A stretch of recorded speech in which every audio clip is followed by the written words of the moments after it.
ایک بھائی نے ایک کویسچن کیا تھا، ایک مجھے کلپ بھیجی تھی جس میں ایک عرب شخص تھا، وہ اونٹنی کا باقاعدہ اونٹنی پیشاب کر رہی تھی، وہ پیشاب لے کر اس کو پی رہا تھا اور اپنے چہرے پہ مل رہا تھا، ہاتھوں پہ مل رہا تھا. تو اس شخص نے پھر مجھ سے کویسچن کیا کہ اس سے کیا شرعی حیثیت ہے. دیکھیں مسئلہ یہ ہے کہ نبی کریم صلی اللہ علیہ وسلم جب مدینہ منورہ تشریف لے کر آئے تو شروع میں اس کی آب و ہوا بہت سے لوگوں کو راس نہ آئی. تو ایک عرینہ قبیلہ تھا، وہ اس کے اہل تھے، اہل عرینہ کہلاتے تھے، وہ آئے سرکار کے پاس، اسلام قبول کیا تو ان کے پیٹ پھول گئے، مطلب آب و ہوا کی وجہ سے. تو رحمت کونین صلی اللہ علیہ وسلم نے حکم ارشاد فرمایا کہ ان کو مدینے سے باہر جہاں صدقات کے اونٹ بنتے ہیں، جو زکوٰۃ وغیرہ کے اونٹ جمع کیے جاتے تھے، وہاں لے جائیں اور وہاں کی اونٹنیوں کے دودھ میں ان کا تھوڑا سا پیشاب ملا کر ان کو پلایا جائے تو یہ شفا یاب ہو جائیں گے. یہ نبی کریم صلی اللہ علیہ وسلم نے یقیناً اللہ تبارک و تعالیٰ کی طرف سے وحی کے ذریعے یہ طریقہ علاج تجویز فرمایا. یہی وجہ ہے کہ اس سے پہلے کسی کے لیے نہیں ہوا، نہ اس کے بعد کسی کے لیے ایسا کیا. تو یہ وہاں گئے، انہوں نے وہ اس طرح پیا تو واقعی ان کو شفا ہو گئی، اور پھر یہ سارے اونٹ ہانک کر لے گئے تھے، مرتد ہو گئے اور ان کا ذہن خراب ہو گیا، بعد میں ان کو سزا وغیرہ دی گئی.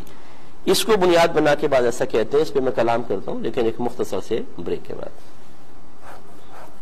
میرے ورد لب ہے نبی نبی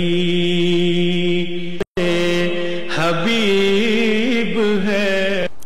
بسم اللہ الرحمن الرحیم. تو آپ کو بتا رہے تھے کہ ان لوگوں نے پھر دودھ کے ساتھ اونٹنیوں کے پیشاب ملا کر پیا، اللہ نے شفا دی. بعد میں وہ انہوں نے غلط حرکت کر کے مرتد ہوئے اور مارے گئے. یہاں سے امام شافعی رحمۃ اللہ علیہ نے یہ مسئلہ نکالا ہے کہ معقول اللحم یعنی ایسے جانور جن کا گوشت کھانا جائز ہے ان کا پیشاب پاک ہوتا ہے. یہی وجہ ہے کہ نبی کریم صلی اللہ علیہ وسلم نے اجازت مرحمت فرمائی تھی.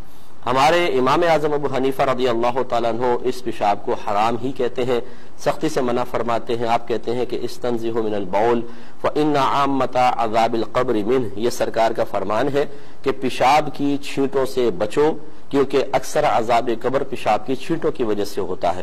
یہ مطلقاً کلام ہے، اس میں کوئی تخصیص نہیں، انسان کا ہو، جانور کا ہو، معقول اللحم کا ہو، غیر معقول اللحم کا ہو، سب کو نبی کریم صلی اللہ علیہ وسلم نے سب کے پیشاب کو ناجائز قرار دیا. اور اس کے لیے امام اعظم یہی کہتے ہیں کہ یہ سرکار کو وحی کے ذریعے بتایا گیا تو آپ نے ان کو خاص انہی کو اجازت دی، باقی کسی کے ساتھ اجازت نہیں ہے. امام ابو یوسف رضی اللہ تعالیٰ عنہ کہتے ہیں کہ اگر کوئی علاج کی غرض سے وقتی طور پہ اس کو استعمال کرے، باقی اور کوئی طریقہ علاج اس کے پاس نہ ہو تو اس کی گنجائش نکل سکتی ہے. اور اس میں امام محمد رحمۃ اللہ علیہ امام شافعی کے ساتھ ہیں، وہ مطلقاً اس کو پاک قرار دیتے ہیں.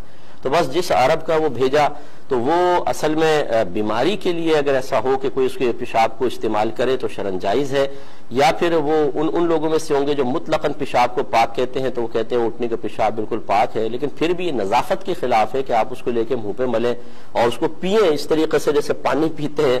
میں ابھی کچھ عرصے پہلے گیا تھا تو ایک وادی میں اکثر اونٹنے کا دودھ پینے کے لیے جاتا ہوں، تو اس نے وہ ایک بوتل میں رکھا ہوا تھا، کہنے کا 10 ریال کا لے لے. میں نے کہا میں سمجھے شہد ہے، میں نے کہا کیا ہے، تو اس نے بتایا اونٹنے کا پیشاب ہے. میں نے کہا ہمارے نزدیک جائز نہیں ہے.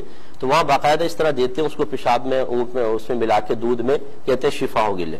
لیکن خلاصہ کلام یہ ہے کہ احناف کے لیے شرعی طور پر اس طرح پیشاب وغیرہ استعمال کرنا حرام ہے، یہ ناجائز ہے اور عذاب قبر کا سبب بن سکتا ہے. ہاں کوئی شرعی دلیل سے وہ استعمال کرنا چاہیں تو ان کو گنجائش نکل سکتی ہے.